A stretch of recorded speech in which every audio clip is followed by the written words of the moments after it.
Olá, eu sou o pastor Cleison Monteiro e está começando mais um Bíblia em Casa. Você que está aí do outro lado, nos ajude a expandir esse canal e alcançar mais vidas. Se inscreva no canal, toque o sininho para ser notificado toda vez que postarmos um novo conteúdo. Dá um like, isso ajuda muito o canal. E se quiser fazer comentários, fique à vontade. Sejam bem-vindos mais uma vez aqui. Glória a Deus. Nessa oportunidade, queridos, quero compartilhar convosco um texto da Bíblia Sagrada e falar algo a respeito desse texto. Se trata do livro de Jó, no capítulo 41 e no verso 22, que diz-nos assim a santa palavra de Deus.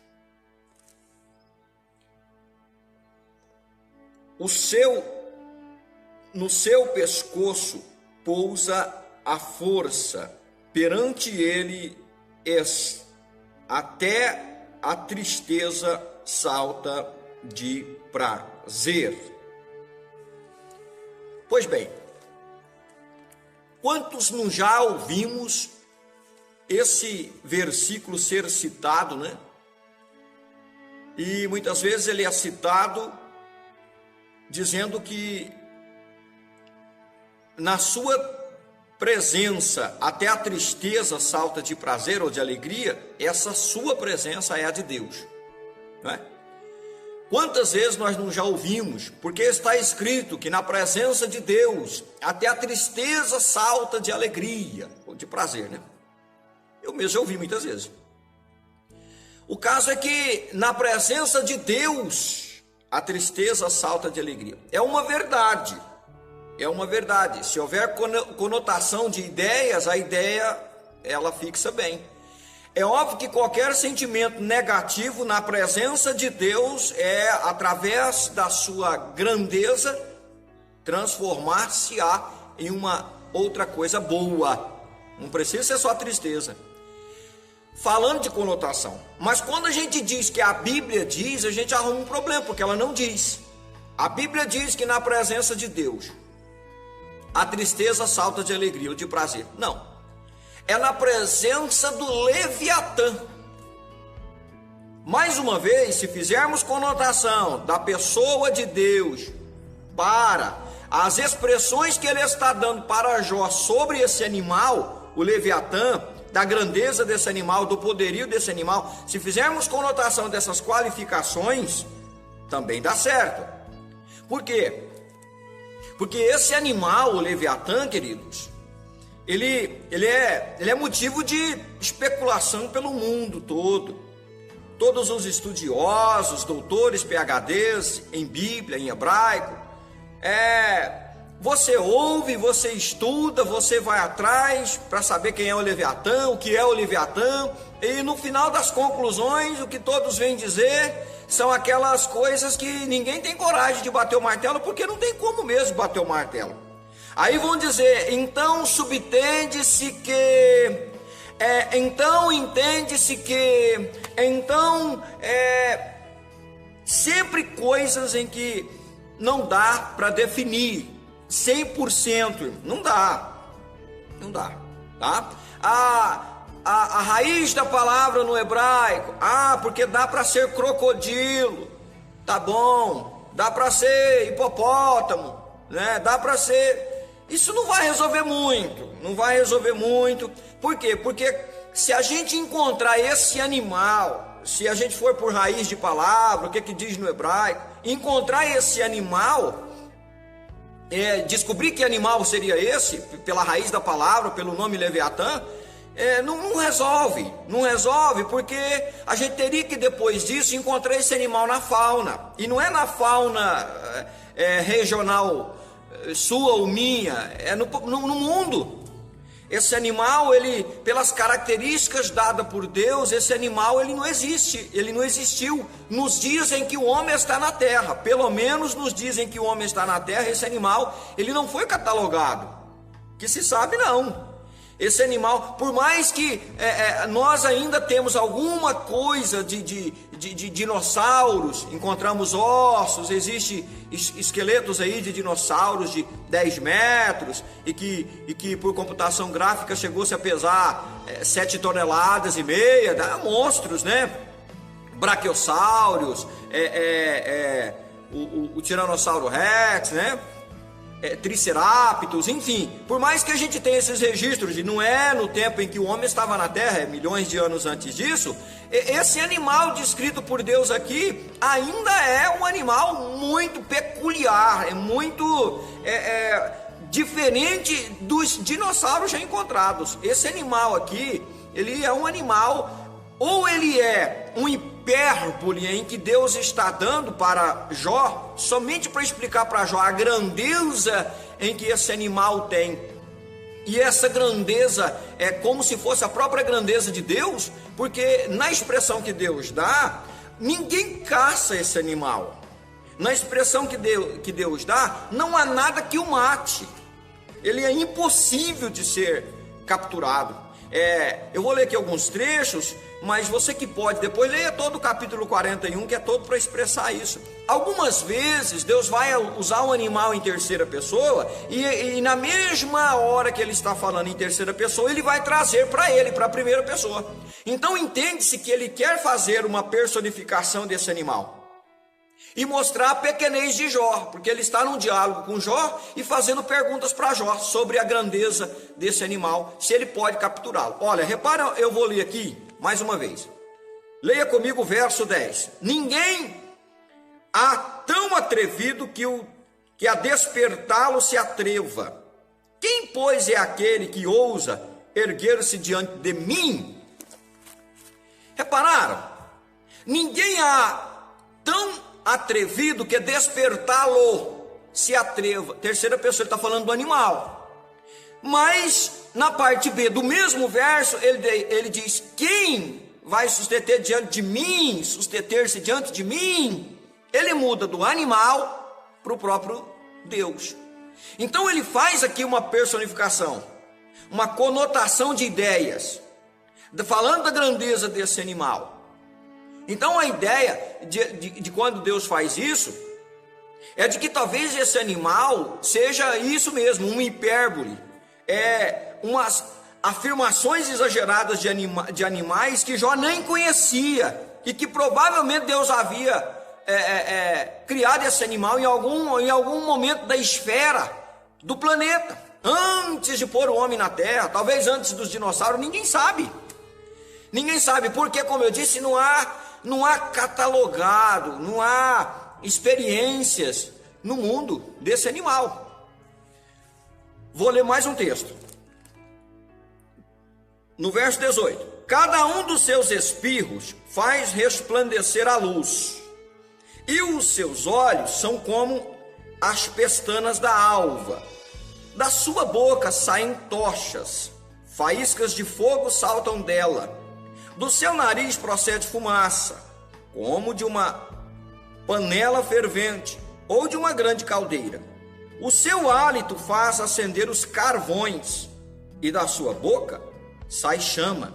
No seu pescoço pousa a força. Perante ele, até a tristeza salta de prazer. É a parte do verso 22 que começamos essa pequena reflexão, viu? Perante ele, o Leviatã, até a tristeza salta de alegria ou de prazer. Pelas características desses versos que eu li, você pode frisá-los de novo se quiser, tá mais para um dragão, que também não se tem registros originais, mas na mitologia, nos livros antigos, está em todo lugar. Talvez até as mitologias que criaram esse animal, o dragão que gospe fogo pela boca, tenha sido tirado do livro de Jó. Talvez, porque é um registro muito antigo, né? Milhares de anos atrás o livro de Jó está.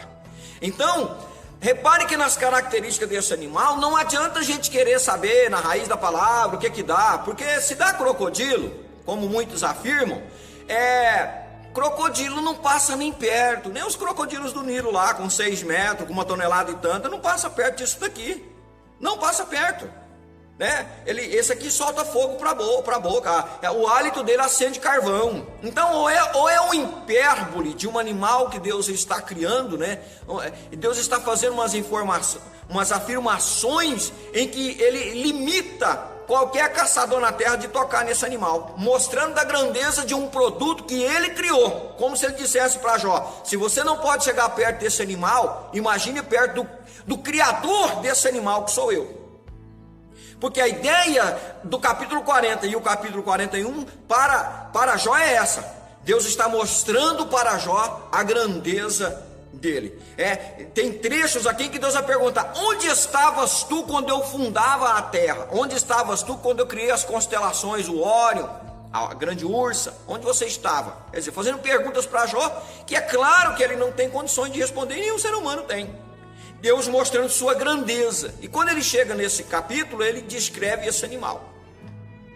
E ele diz que nem acordar esse animal, ninguém na terra tem coragem de fazê-lo. E as características que ele dá desse animal, realmente não se vê. Então, queridos, se alguém tentar ou bater no peito e dizer: eu afirmo que é o Leviatã, eu tenho certeza, eu não tenho confiança disso. Eu não faria isso. Eu digo que é de um produto grandioso. E talvez, como eu disse, Deus queira fazer uma personificação dele mesmo, mostrando sua grandeza como Criador, né? Ou Deus esteja de fato fazendo um hipérbole acerca de um animal que ele já tenha criado, ou ele tenha criado um animal desse jeito mesmo. O caso é que nós estamos aqui para entender que esse verso, que é dito que muitas vezes a palavra de Deus diz que na presença de Deus a tristeza salta de alegria, não é isto, é na presença do Leviatã. Se fizer a conotação, se a pessoa que estiver citando isso fizer a conotação de que esse Leviatã personifica a grandeza de Deus, porque é isso que Deus está querendo fazer, então a ideia bate, mas você não pode dizer que está escrito na Bíblia assim, porque não está. Olha só, vou ler mais um trechinho aqui, para os irmãos entenderem que esse animal não pode existir, pelo menos em tempos em que o homem pisa na terra, pelo menos nesses tempos. Olha só, vou ler de novo mais um trecho, verso 26. Se alguém lhe tocar com a espada, essa não poderá penetrar, nem lança, dardo ou flecha. Ele reputa o ferro palha e o cobre pau cobre. A seta o não fará fugir, as pedras das fundas se lhe tornam em restolho. As pedras atiradas para ele são como arestas, e ri-se do brandir da lança. Repararam, queridos? Repararam que se é crocodilo por causa do nome, dá essa vertente no hebraico. Onde existe um crocodilo assim, lança não caça, dardo não lhe faz mal, porque os crocodilos, por maior que seja, os homens já caçaram e mataram com lança. Então esse aqui não tem jeito de fazer nada com ele. Eu estou lendo só alguns trechos, tem outros, eu não posso ler todos, porque senão o vídeo fica muito grande. Mas estuda aí o capítulo 41 todo de Jó. E você vai ver que as características dadas por Deus a esse animal são características que, se ele existia nos dias de Jó, se Jó estava sabendo perfeitamente o que Deus estava falando para ele, esse animal não existe mais. Ele sumiu em algum momento. Ok? Agora, talvez Jó estivesse até pensando que animal é esse então? Puxa, gostaria de vê-lo mais de longe, né? Porque com as características dessa eu tinha curiosidade, mas não quero nem passar perto, porque não tem nem jeito de acordar um animal tão terrível que ele é. Então, queridos, a ideia é essa: a grandeza desse animal é muita, e a nossa curiosidade atrás disso, entender as palavras de Deus, aqui só quer trazer um pouco mais de clareza ao assunto. Não estamos aqui para ser o o sabichão e ser o que desvendou o mistério, porque esse mistério permanece e, ao meu ver, permanecerá assim. Por quê? Porque por mais que um dia se encontre o esqueleto de um animal que seja esse, se ele tenha vivido, que seja esse, como é que vamos saber que ele de fato põe fogo para a venta, que o seu hálito acende até carvão, que ele tem escamas, como diz aqui, que a flecha não entra na sua carne, enfim, não tem como. Então isso daqui vai permanecer um mistério sempre. O caso é que ele é de proporções grandiosas, ele é um animal em que põe medo em qualquer ser humano e não tem como caçá-lo. É muito grande, tá? Então essa é a ideia. E que na presença dele, a tristeza salta de alegria ou de prazer, dele é o Leviatã. Então entendamos isso para não cometer esse erro, e quando a gente vê alguém fazendo isso, com muito amor e com muito carinho, a gente pode ajudá-lo. Amém? Então eu quis trazer essa palavra rápida acerca desse assunto, tá? Ah, mas você falou só de cogitações, porque acha isso, porque acha aquilo, irmão, é só isso que a gente tem, tá? Eu sei que existem alguns trechos na Bíblia que quando alguém toca no assunto a gente pensa, agora vem a resposta final. Mas eu não me atreveria a fazer coisas que eu não tenho a autorização de Deus e o meu conhecimento não dá para isso. E acredito que o de ninguém, porque isso daqui é mistério, tá bom? Mas na minha cabeça eu estou satisfeito. Por quê? Porque eu entendo que ou é isso que eu disse para vocês, se esse animal existiu nos dias de Jó, era da fauna, ele não existe. Ou é um hipérbole, ou é uma representação para mostrar para Jó que se ele não podia chegar perto de uma coisa criada por Deus, imagine querer contender contra o criador desse animal. Então existem muitos motivos para Deus querer fazer isso daqui. O caso é que eu queria trazer para vocês a ideia de que esse versículo está falando do Leviatã e não de Deus. Se você conotar, passar a ideia, dá certo. A ideia, mas o versículo falando sobre Deus, de fato, não existe. Tá bom? Que Deus vos abençoe no nome de Jesus. Fique sempre conosco aqui no canal e até a próxima.